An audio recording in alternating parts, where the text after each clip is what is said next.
Olá, retomando o nosso exercício do Marx na pandemia, nós vamos hoje tratar da lógica dialética em Hegel e Marx. Na verdade, é uma continuidade das reflexões dos dois primeiros vídeos. E vale ressaltar que esse exercício é feito a partir de Manaus,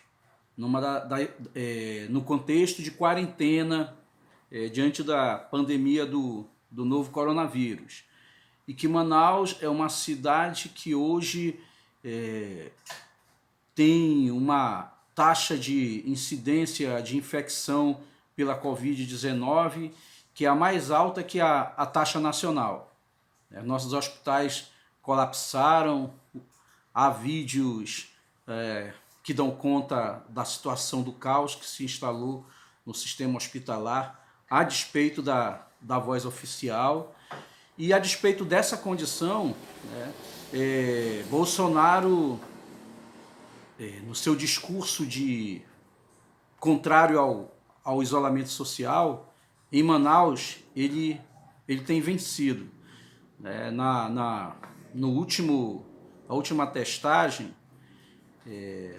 deu conta de que 48% da população da cidade estavam observando o isolamento social. Então, o discurso de desmonte do isolamento social, ele faz sucesso nas condições ideológicas, conservadoras, reacionárias da população manauara. E então não se espantem na medida em que eu vou fazendo a exposição aqui, se vocês ouvirem carros passando, motos, gente, que é isso, né? As ruas de Manaus hoje parece que estão movimentadas de um jeito como se não tivesse acontecendo muita coisa. Muito bem, e para começar, eu queria lembrar, e acho que esse contexto que nós passamos mundialmente é propício para isso, começar essa exposição de hoje lembrando Dante Alighieri na Divina Comédia. No canto 2, Beatriz lembra a Dante que para ir ao conhecimento é preciso descer às profundezas infernais. Esse é o grande desafio. Não é à toa que na Crítica da Economia Política de Marx, em epígrafe, está uma passagem que eu vou ler agora da Divina Comédia para vocês, que lembra o desafio de ler o Capital, os desafios teóricos e práticos da leitura do Capital. Não vamos compreender o Capital, não vai ser possível fazer a crítica do modo de produção capitalista sem mergulharmos nas profundezas infernais de um exercício teórico vigoroso, sólido, para a partir daí construirmos uma compreensão de totalidade que permita encontrar a perspectiva da ruptura com essa ordem econômica. Então, quando finalmente, vencido o temor, Dante adentra os portais do inferno, decide atravessá-lo, ele vê escrito assim, na porta do inferno: por mim se vai ao círculo dolente, por mim se vai ao sofrimento eterno, por mim se vai a perdida gente. Dante pergunta: mestre, não estou entendendo o sentido dessas palavras. E a resposta que houve é a seguinte: aqui é mister deixar toda suspeita, dar por morta toda tibieza. Esse é o desafio de entrar nos meandros da dialética marxista e compreender as suas raízes. Mergulhar, é isso, né? Então esse aviso não é um aviso despropositado, é o desafio teórico que a gente tem pela frente.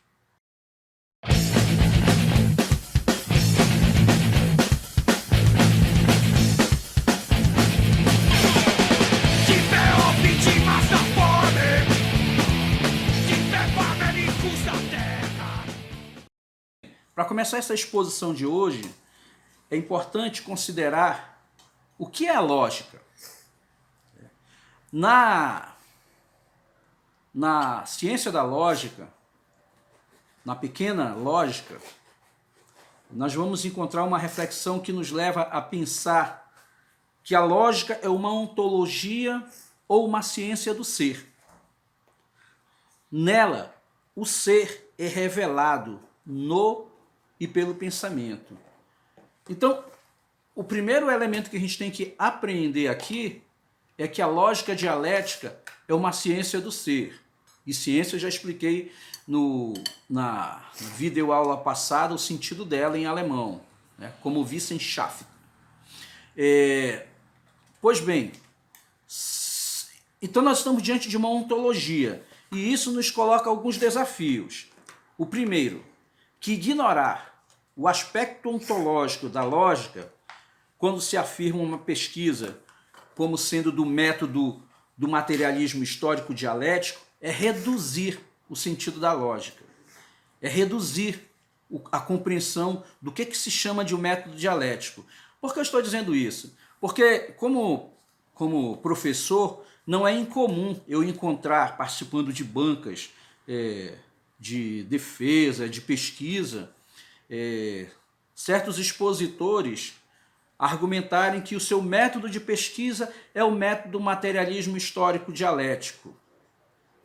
O problema é quando esse argumento de que o seu método de pesquisa é o método do materialismo histórico dialético não compreende o sentido disso e o desafio de que a premissa fundamental para que haja solidez nesse argumento é de compreender que a lógica dialética é uma ontologia e, portanto, ela lida com o ser. No caso do materialismo histórico dialético, ela lida com o ser social. Porque se nós não compreendermos isso, a exposição de uma pesquisa que diz que seu método é do materialismo histórico dialético é tão somente uma opção entre um leque diversificado de premissas teóricas e metodológicas no campo das ciências sociais. E aí o resultado da minha pesquisa aparece tão somente como resultante das minhas escolhas metodológicas e teóricas, quando, na verdade, o materialismo histórico dialético coloca para si o desafio de fazer exposição do ser social como ele é na sua efetividade. Tudo bem? Esse primeiro elemento. Um segundo elemento que eu acho importante a gente já de início tomar como premissa da exposição é fugir daquela redução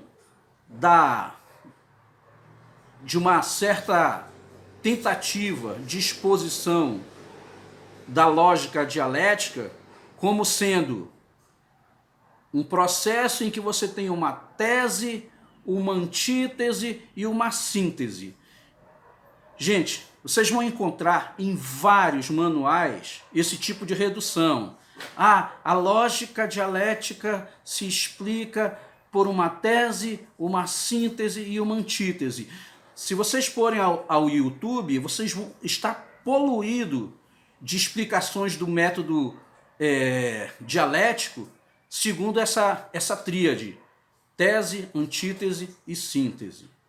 Se vocês lerem a ciência da lógica, e tanto na grande lógica quanto na pequena lógica, vocês não vão encontrar em nenhum momento Hegel fazendo essa redução.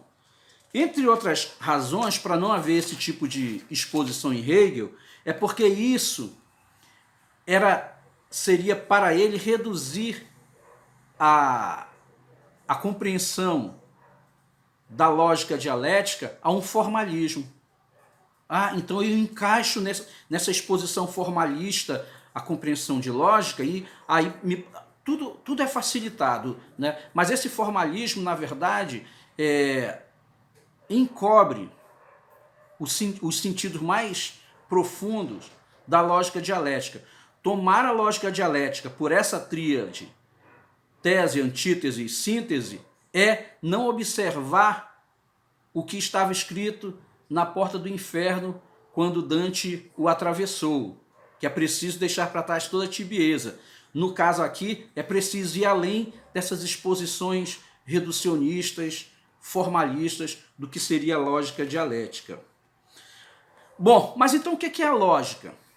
Lá, a partir do parágrafo 79 da Pequena Lógica, Hegel aponta o seguinte, que a lógica ela tem três lados, ela tem três momentos de um todo.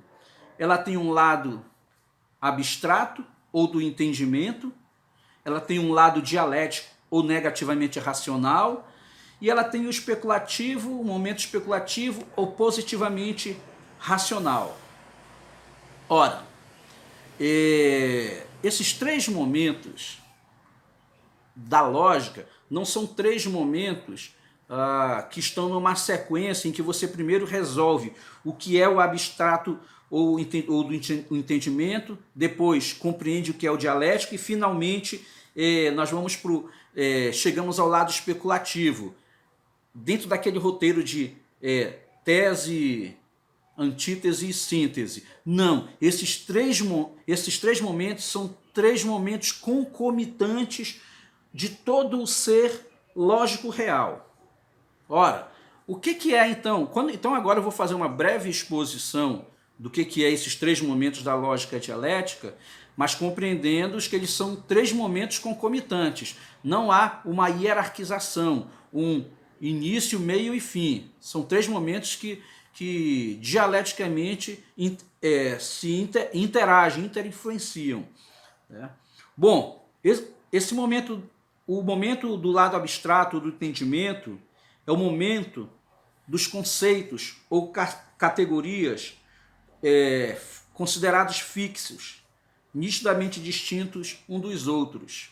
É o momento em que os conceitos estão fixados e de forma muito distinta dos conceitos no seu entorno. O lado dialético é o lado da reflexão sobre as categorias e conceitos que apontam suas contradições.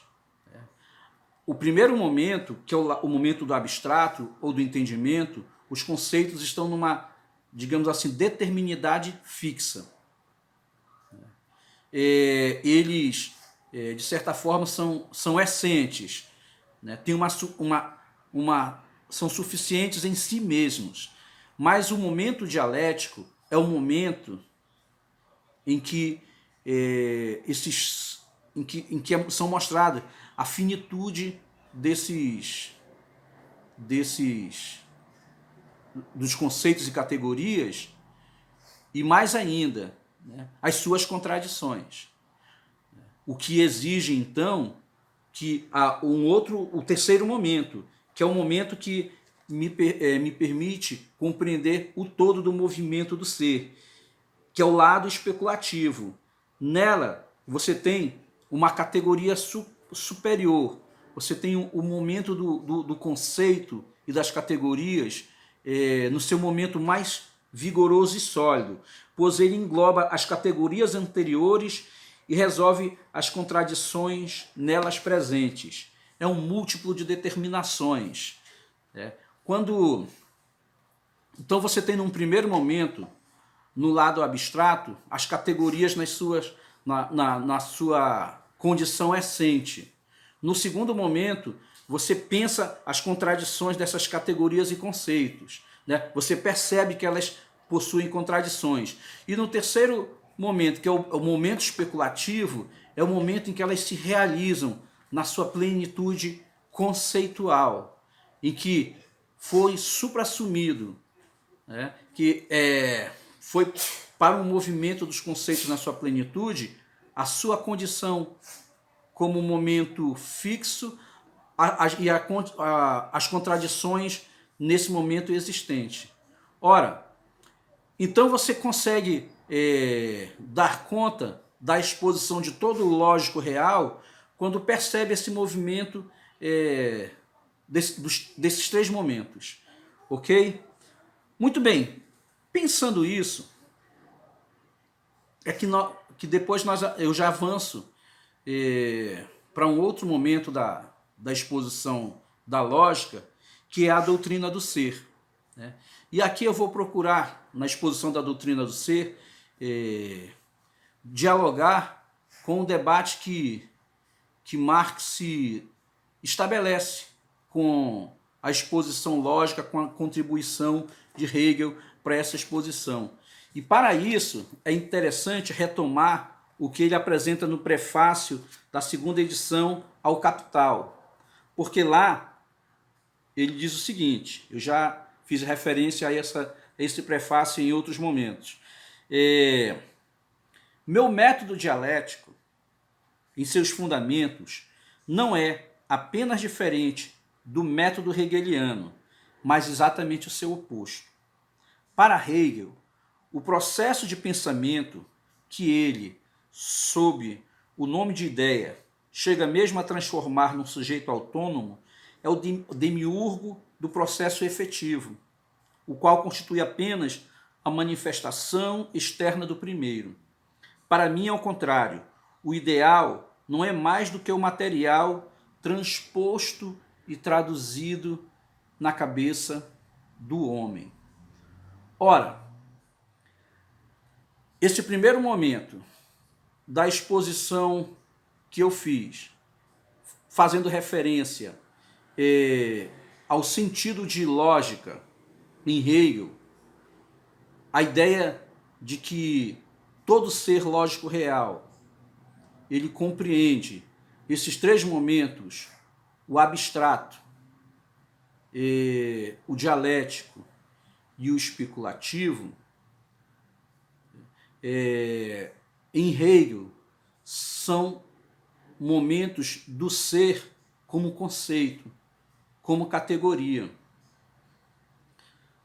Mas Marx nos aponta já aqui, né, nesse prefácio, que o ideal na exposição hegeliana já contém a materialidade da existência de todo ser efetivo.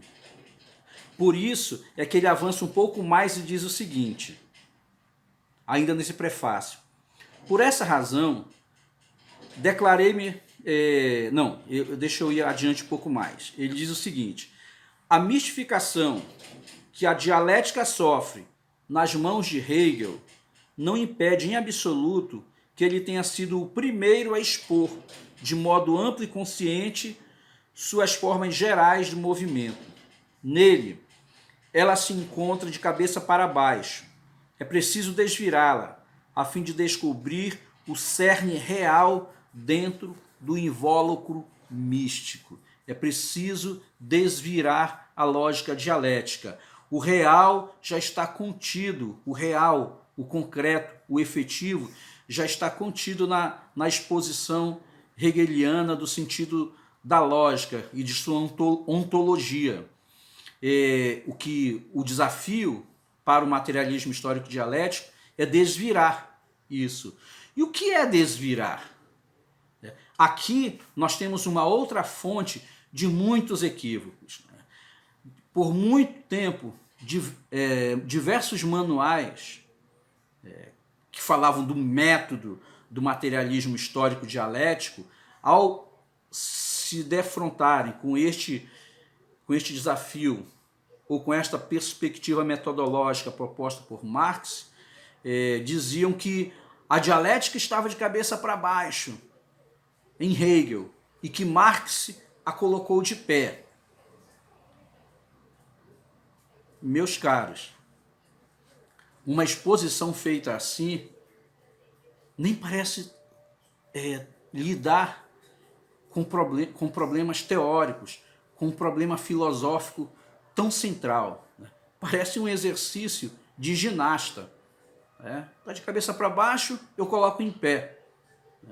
Eu lembro que na graduação em Ciências Sociais, um professor fez essa para dar conta desse equívoco, segundo a tradução que nós tínhamos na época, ele dizia que a dialética estava plantando bananeiras em Hegel, e Marx veio e colocou de pé. Não tem reflexão teórico, filosófica, conceitual aí, gente. Mas esse é um problema de tradução. Porque quando Marx aponta que é preciso desvirar o núcleo, desvirar a lógica hegeliana, para extrair daí o núcleo racional, o núcleo efetivo dessa exposição, aquilo que é o real, esse desvirar é que é o problema na hora de fazermos a tradução, porque corresponde a uma palavrinha em alemão que significa umstülpen, né?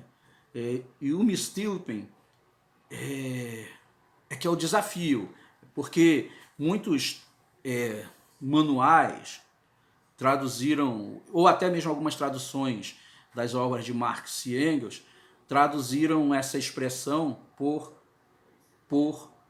que estava de ponta cabeça e foi posta em pé.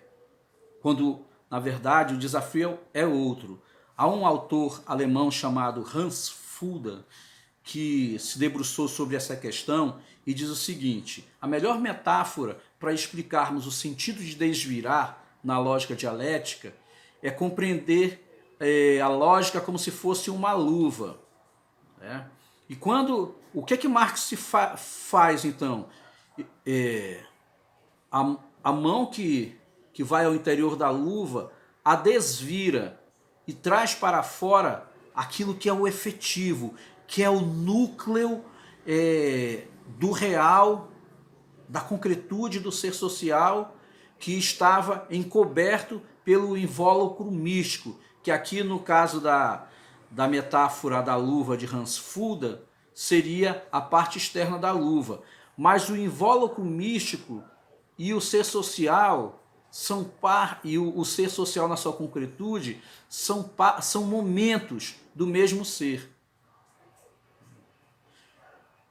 Desvirar a lógica hegeliana de um ponto de vista do materialismo histórico dialético, não tratar a lógica hegeliana como um cachorro morto, como ele diz no prefácio, mas compreender então que aquilo que já estava presente na exposição, mas de forma mistificada, na exposição hegeliana, que é o ser social na sua concretude, ele agora emerge com todo o vigor na exposição que Marx faz na obra O Capital e em todos os seus escritos sobre economia e a crítica da economia política que ele faz. Tudo bem? Vejam, este não é um debate que se encerra aqui nessa minha exposição. A minha exposição não tem a intenção de ser definitiva, né? Longe de ser definitiva, é apenas provocações para que a gente possa aprofundar o debate a posteriori. Né? Pois bem, mas isso é importante para a gente fugir daquelas exposições esquemáticas que apresentam o materialismo histórico dialético numa forma reducionista, positivista. Né? O marxismo da Segunda Internacional, de Bernstein, o marxismo de Stalin, eles beberam nessa fonte desses reducionismos. Né? E daí nós temos também os desdobramentos históricos de uma interpretação reducionista, positivista, do pensamento de Marx, que historicamente resultam em experiências sombrias, né, em nome do socialismo. Muito bem. Ora, e agora nós vamos para para uma reflexão sobre a doutrina do ser. Ora, o que é o ser? O ser, diz Hegel, né, aqui na ciência da lógica, na grande lógica, né? O ser, segundo ele, o seu ponto de partida de reflexão deve se ocupar do puro ser. O ser sem determinação ulterior. O ser na sua imediatidade, indeterminada. Na sua indeterminidade e vazios puros. O ser no seu momento primeiro, sem determinação alguma, vazio de qualquer determinação.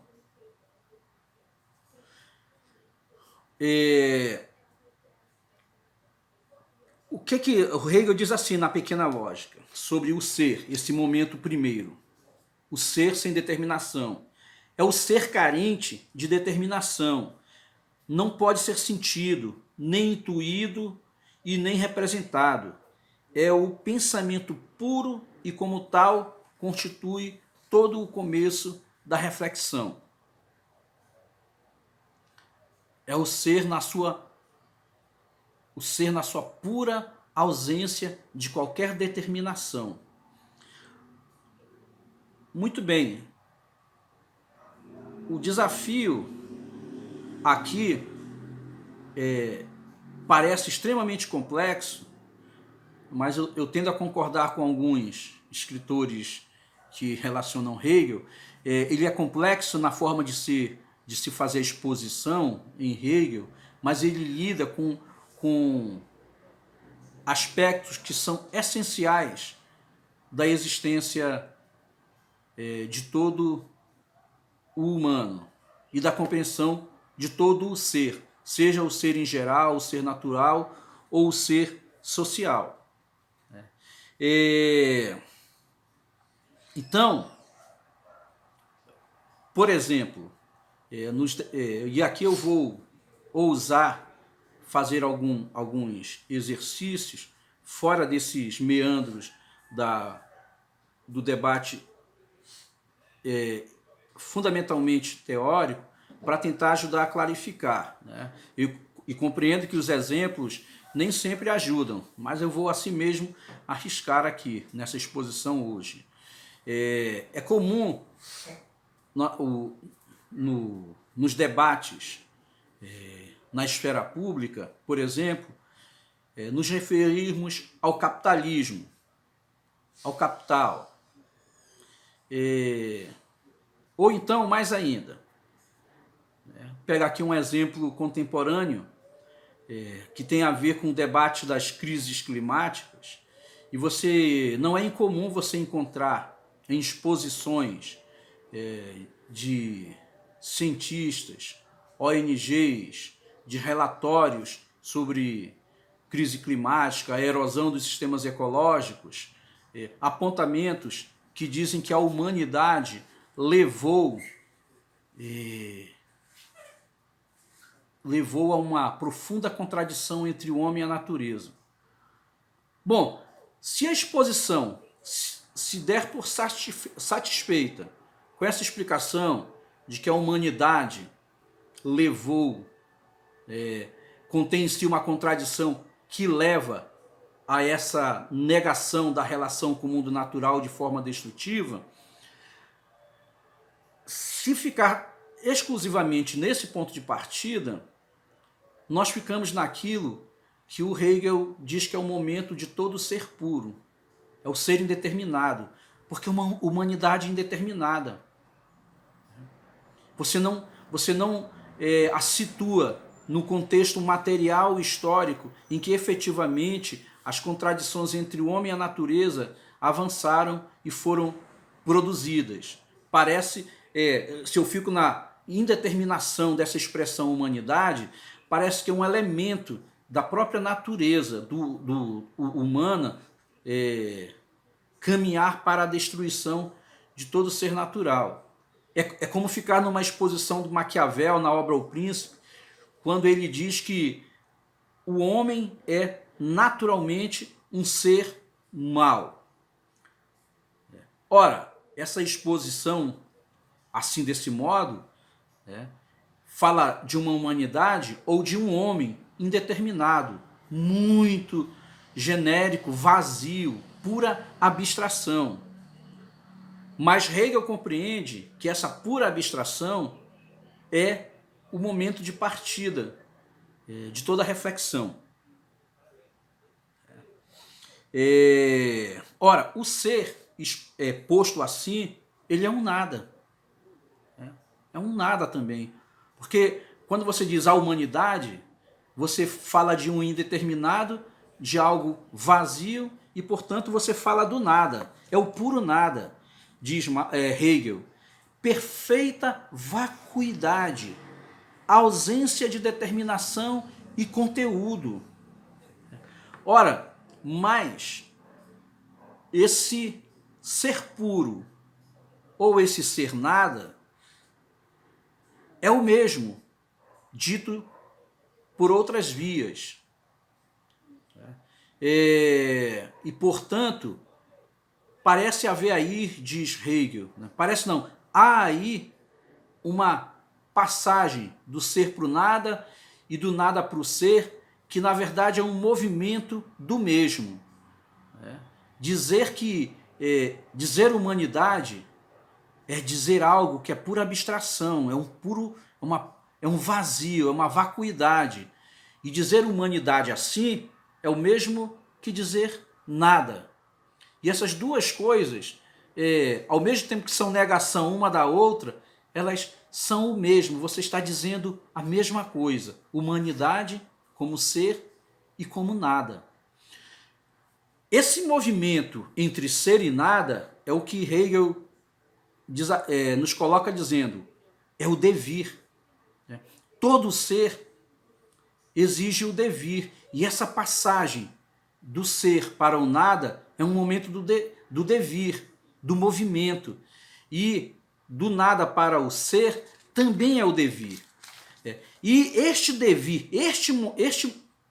esta passagem, essa exigência de passagem do ser para o nada, se desdobra, aí sim, numa determinação.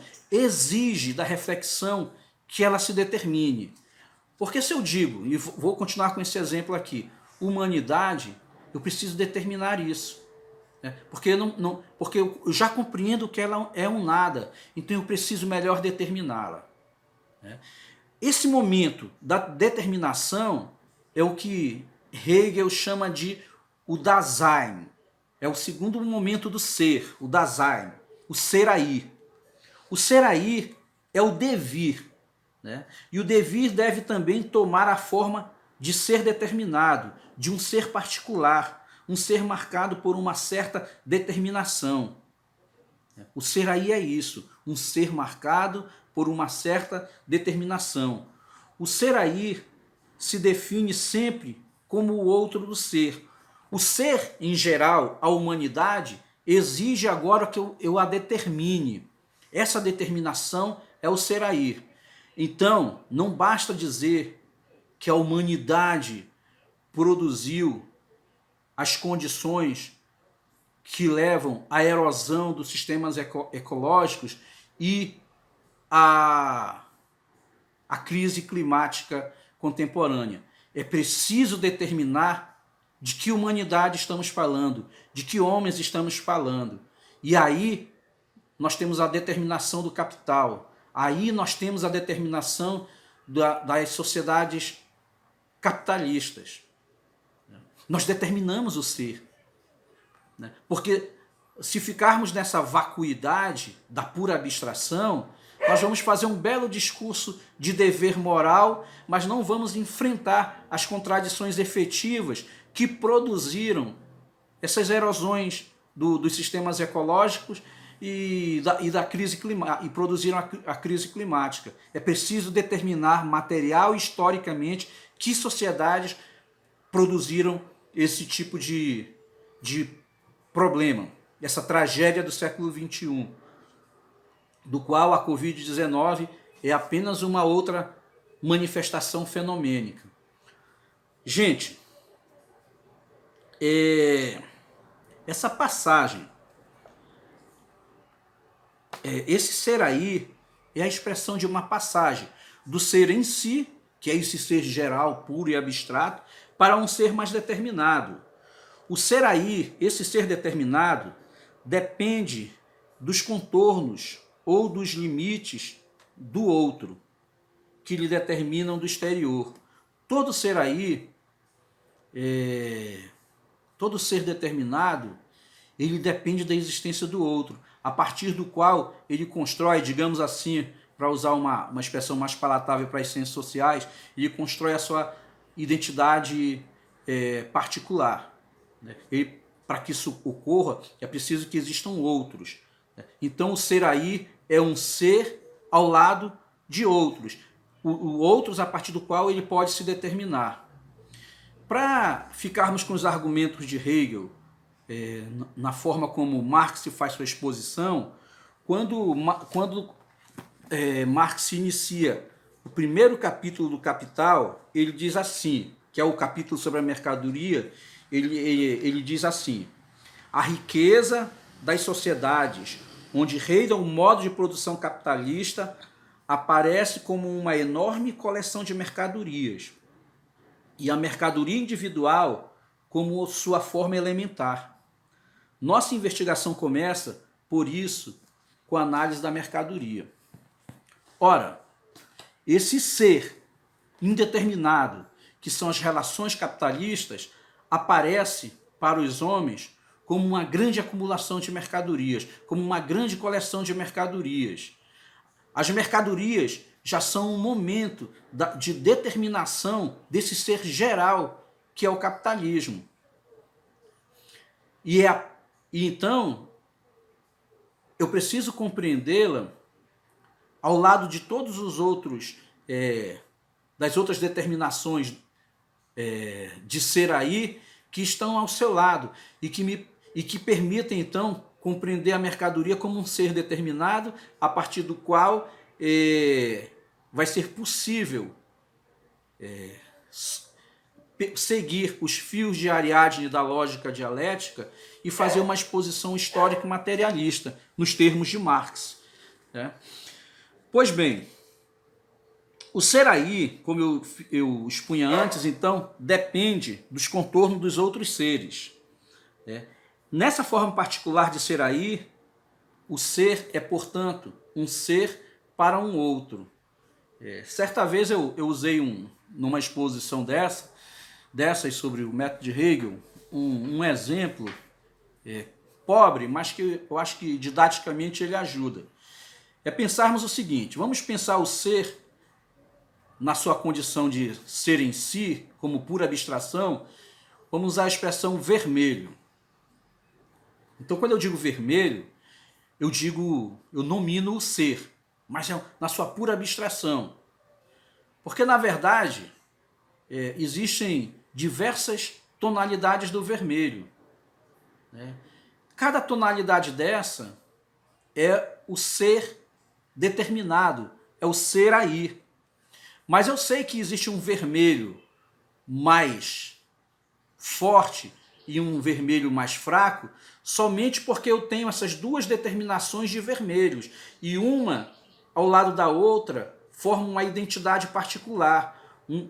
O caboclo na Amazônia, quando tem um vermelho muito forte, ele diz que tem um encarnado, né? Um vermelho tão forte que é encarnado, né?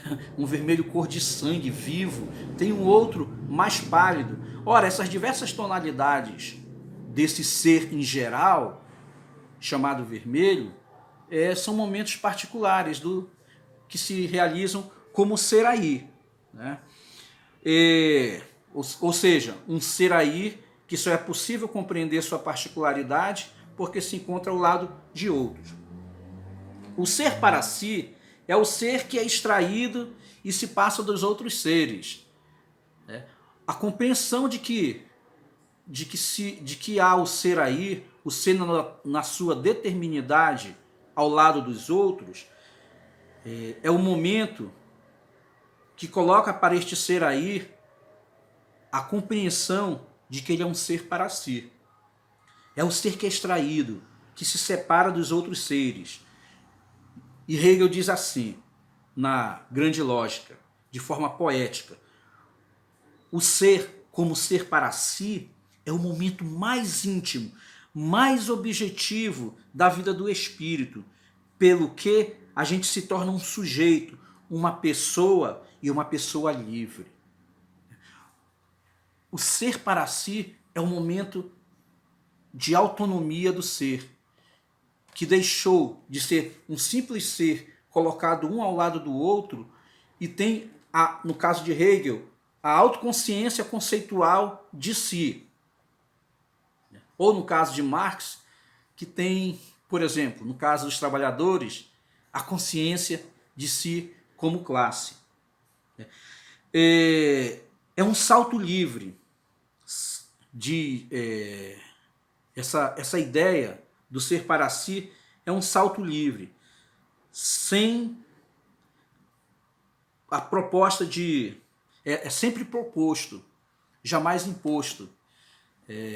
Ou seja, é possível dizer que o ser em si é um momento de liberdade, em que o ser saiu da sua determinação particular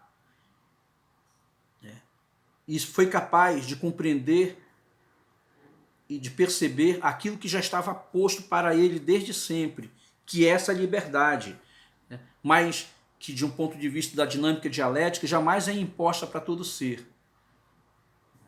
Ele, ao compreender-se como ser para si, adquire essa autonomia, o sentido de si, livremente.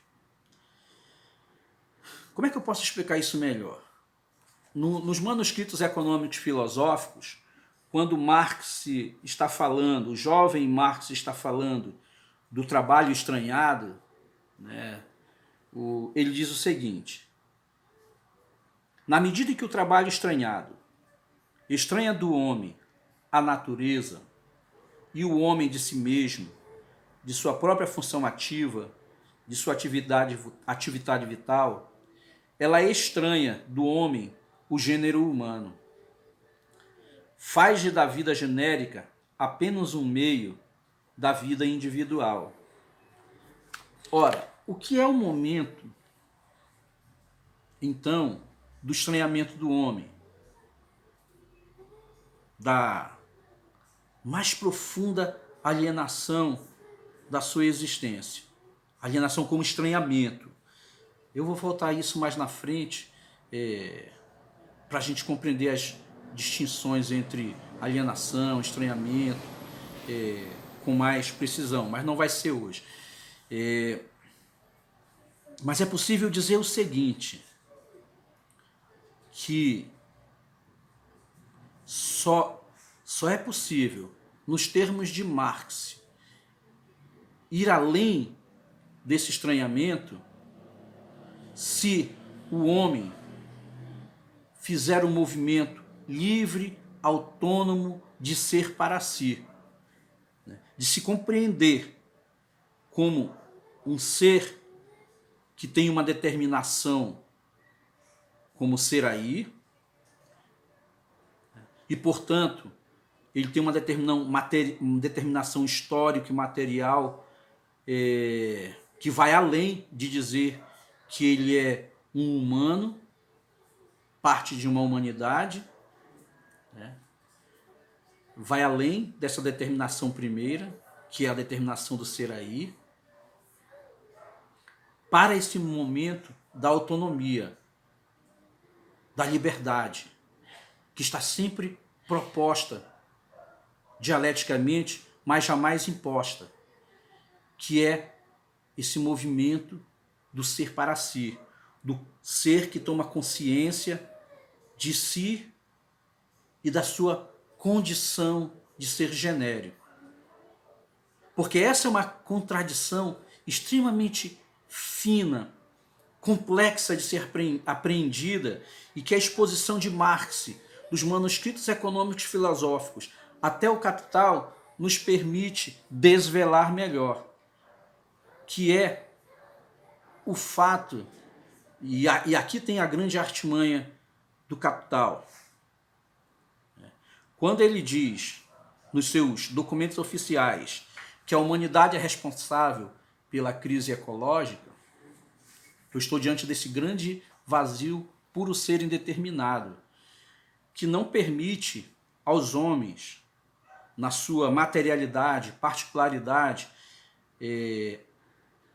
fazerem um movimento para a consciência como ser para si. Esse movimento de liberdade, de busca da autonomia. Mas, uma vez que o ser, na sua pura abstração, exige uma determinação, né, independente da vontade dos donos do poder, esse ser genérico, esse ser abstrato, universal, vazio, ele coloca a exigência material da determinação, necessariamente, na materialidade da história, vai estar presente a necessidade do ser para si. E, por mais que do ponto de vista dos esforços, dos discursos oficiais e oficializantes, estejam colocados dispositivos para impedirem o avanço dos homens e da classe trabalhadora particularmente, como ser social, que compreende-se como ser para si, esse movimento ele está sempre proposto. Ou seja, essa possibilidade da determinação material histórica de si como ser para si é algo que vai estar sempre proposto, vai estar sempre posto. A possibilidade de ir para um movimento de liberdade, ou nos termos que está posto nos manuscritos econômicos filosóficos, de compreender-se em si e como ser genérico, é um momento que nos dá a possibilidade de ir além das condições materiais de existência sob a ordem do capital, que nos legaram uma existência coisificada, desumanizada, estranhada, para ficar num termo mais popular, mas ainda impreciso, alienada. Então, o que fica dessa exposição de hoje, eu não vou esgotá-la também aqui, é que esse movimento de passagem pelo pensamento hegeliano e suas interconexões com Marx nos colocam o desafio de compreendermos o método dialético, primeiro como uma disposição ontológica e, portanto, que é muito mais rica, muito mais complexa do que os reducionismos positivistas que nos manuais nos colocam com uma simples opção teórico-metodológica, né, ao lado de outras, porque lidar com a dimensão ontológica é lidar com o ser na sua efetividade, o ser social na sua concretude, como de fato ele é, e com as exigências que ele coloca de ser determinado, né, e de compreender as determinações que o formam.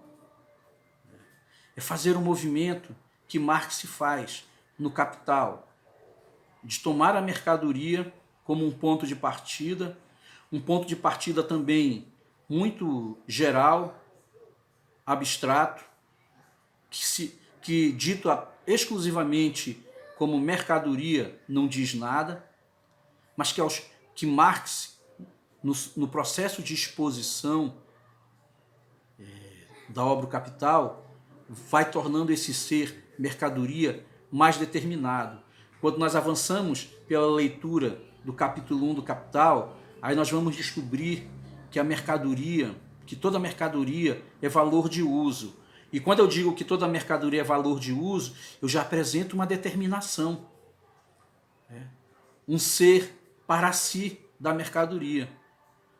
Mas toda mercadoria é valor de troca.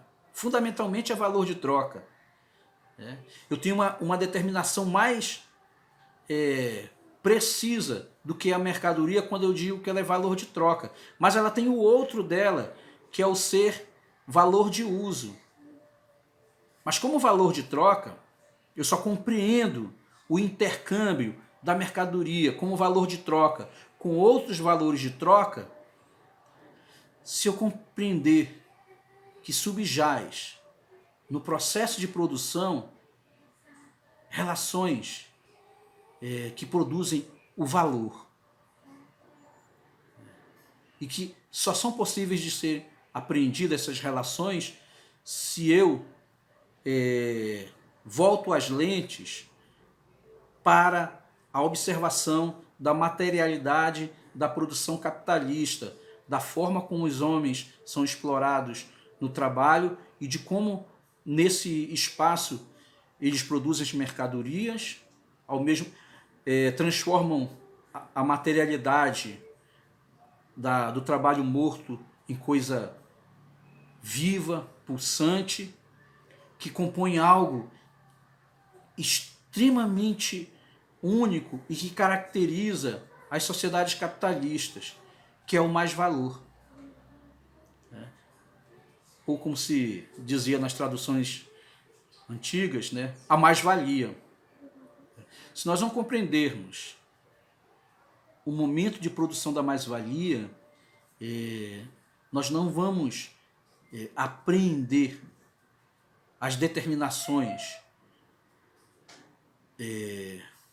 do capitalismo presentes na mercadoria, na sua amplitude, na sua totalidade. E não vamos compreender o lugar essencial que o valor, que é aquilo que é o fundamento do capitalismo, o valor, nós não vamos chegar nele. O valor que se valoriza e que vertiginosamente busca se ampliar. Mas essa é uma conversa que nós vamos deixar para um outro momento. Aqui, então, fica essa ideia de que a lógica hegeliana e a lógica materialista, a lógica do materialismo histórico dialético, não são momentos antitéticos e irredutíveis de uma reflexão sobre o pensamento histórico, econômico, filosófico em torno desse veio que é a dialética. São dois momentos que se interinfluenciam. E o desafio é, a partir daqui, nós vamos refletir sobre as categorias do pensamento de Marx, compreendendo a intimidade da exposição marxiana com o legado hegeliano. Ok? E a partir dos próximos vídeos, essa exposição, então, vai se deter sobre as categorias marxianas centrais e como elas foram se desenvolvendo no seu itinerário intelectual. Tudo bem? E é isso por hoje. Fiquem em casa. É o nosso momento de resistência, de negação do discurso vazio do outro, que diz que precisamos ir para as ruas. Nosso momento de negação é ficar em casa. Fiquem bem, cuidem uns dos outros. Abraço.